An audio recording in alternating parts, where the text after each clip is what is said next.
Welcome back to Submarine Stories. We're rigged for red. We're on the mid-watch. So, let's tell another story. So this story happens while I was on the USS SEAHORSE, SSN 669, the thoroughbred of the fleet. It was my second submarine. After I left the Henry Clay, I got to go to torpedoman A school. And having left there, I was designated a TMSN SS. So I was up to being an E3 and got to the boat. I was qualified topside watch and helmsman, plainsman, and all the things I needed to be. And had been on board the boat long, made a couple of weekly ops and did things like that. But anyway, we're in port and it's getting to be the fall or so. And I remember it started getting cooler, especially at night. And me and this guy, Leo Pavlovich, he was a third-class quartermaster. We're standing topside watch, and we'd come on at 11:30 at night, and we were getting off at 3:30 in the morning. And we got up there, and we had a cup of coffee thing, you know, like a carafe of coffee, like they have at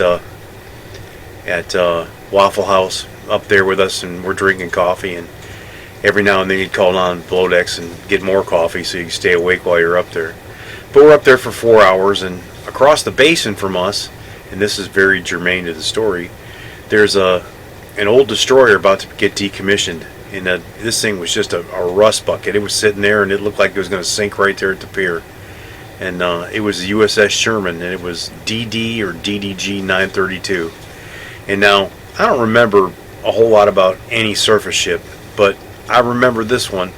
And after you hear the rest of the story, you'll know why. So we were on Pier Mike. We're fast attack submarines pulling in Charleston, South Carolina, and we were bow out like fast attacks park, and we were right up there by the parking lot.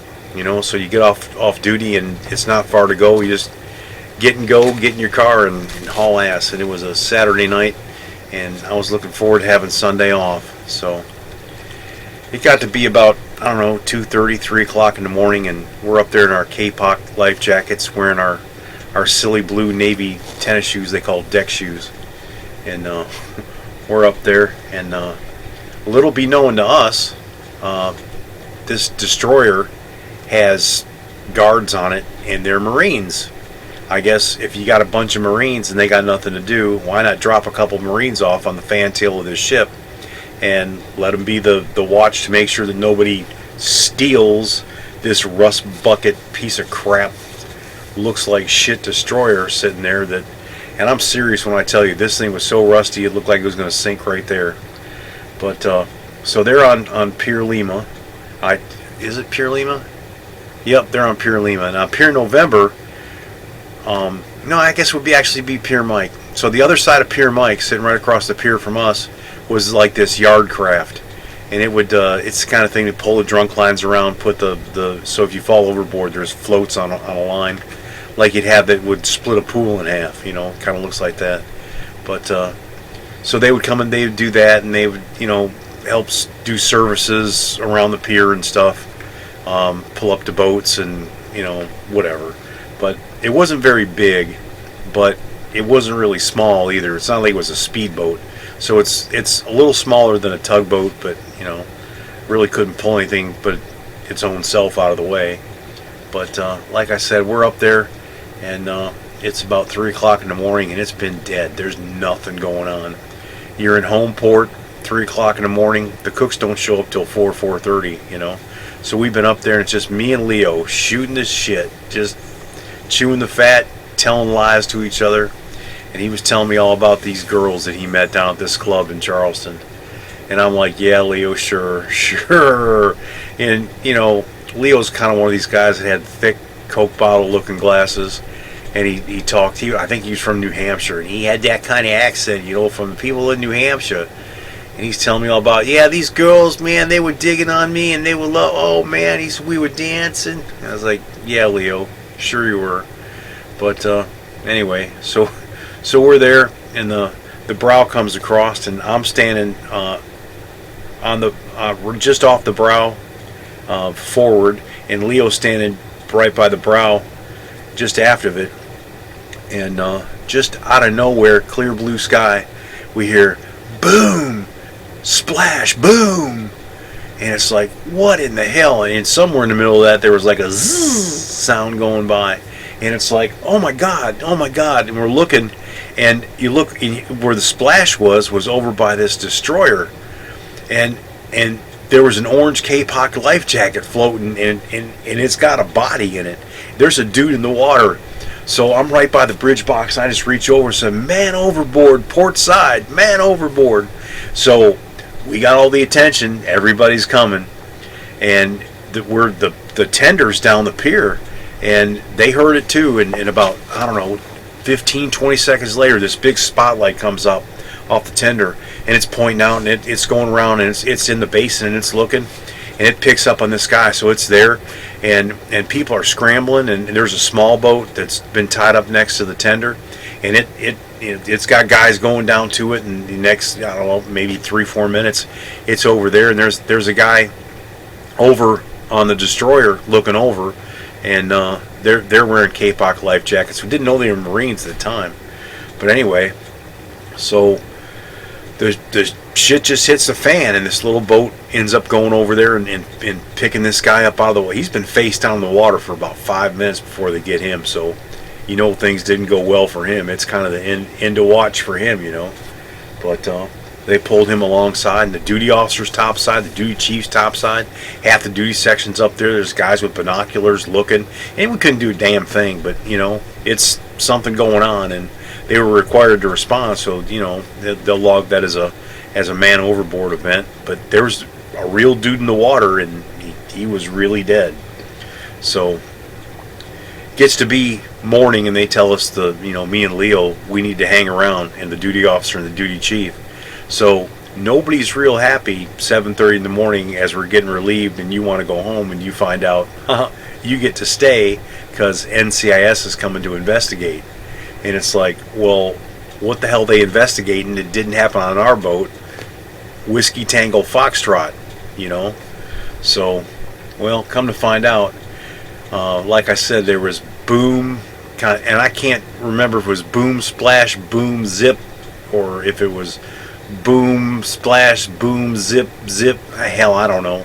Anyway, what it come down to is they took some fishing line and ran it across from where one guy shot the other.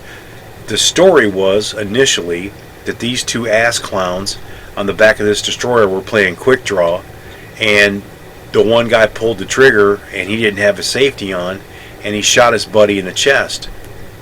And the guy, this destroyer has like chains in the back that loop for protecting the back of the fantail.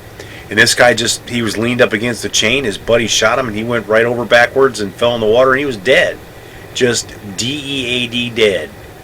And he didn't drown. He was dead when he hit the water. Got shot center of mass, just like. But they're playing quick draw, because there's nothing else to do in the middle of the night. And if you're a Marine and you got a gun, let's play with it. So, and then it turns out, worst case, there'd possibly be, these two guys were like high school friends. They knew each other. They enlisted in the Marine Corps together, and now one guy has shot the other guy and killed him, and he knows his mom. I wouldn't want to be in that situation at all.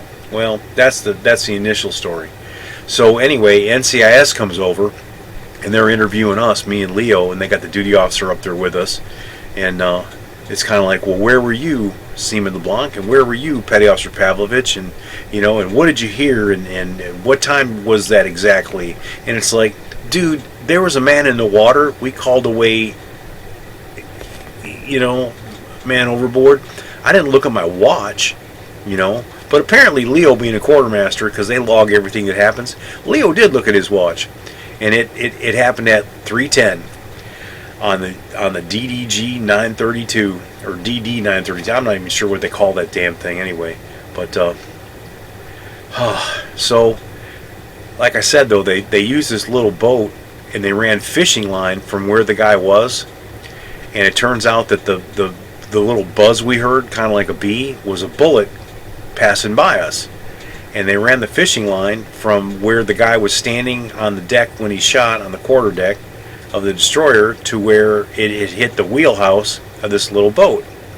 And the fishing line kind of like ran right across the brow, right across the pier, and lodged in that in the wheelhouse of that boat. And they said, well, show us exactly where you were standing. So I was standing there next to the brow forward, and Leo was standing next to the brow aft, and in the 3 feet or so that separated us, the bullet passed right between us. And it was kind of like, no shit. Well, if you hadn't told me, I wouldn't have known. So I'm thinking about that, and you know, we were within 3 feet of getting shot, both of us. We kind of laughed about that, and they had us write a statement and do all this shit. So we finally get through that, and by now it's lunchtime, you know, and I'm single, live in the barracks, I'm on the boat, may as well eat lunch. So I ate lunch and, you know, packed my stuff up, changing my civvies, and go on out to my car, and I got at that point I had a 1980 Turbo Trans Am. It was a Blackbird edition, and I loved that car. That car was shit hot. Anyway, I walk out there and I get in my car, and I'm driving back to the barracks, and I got about halfway back to the barracks, and it hit me that bullet passed between me and Leo, and we weren't 3 foot apart, and I got the shakes. It was just kind of like I'm driving, and it's just kind of like it became absolutely uncontrollable, and I pulled the car over the side of the road, and I hit the brakes, and I was there, and it was just like I was just frozen in shock, because I'd almost been shot. It's like, holy shit, the bullet passed between us, we weren't 3 feet apart. So I sat there for a minute, kind of got my shit together, and got back to the barracks, and I commenced to drinking, because, you know, that's what you do when you almost get shot. Of course, I probably would have commenced to drinking if I'd have got home at 8:30 in the morning, because that's what you do when you got off duty too. But I got back to the barracks, and I'm telling my roommate about this, and he's like, no way, you gotta be kidding me. So that's what happened though. So it plays out a little farther down the line though, and about a week later we find out that they weren't really playing quick draw. The other guy never got his gun out of the holster, and these guys were friends from high school, and the dude that did the shooting had a girlfriend, and the guy who ended up in the water was tagging her, and he wasn't real happy about it, and they were having an argument, and he pulled his gun out and he shot him and he killed him, and that dude went to the brig for life for murder. And it's kind of like, wow, that's a pretty shitty way to end your career. It's a pretty shitty way to die. But you know, there was Pat, the first time I ever got shot at, and it was just boom, zip, bang, splash, woo, and that's my story. So I hope you enjoyed that one. We'll tell some more. And Leo Pavlovich, if you ever hear this, give me a call, buddy, because I want to know if you got the shakes one night while you were sitting there thinking about, holy shit, we almost got shot.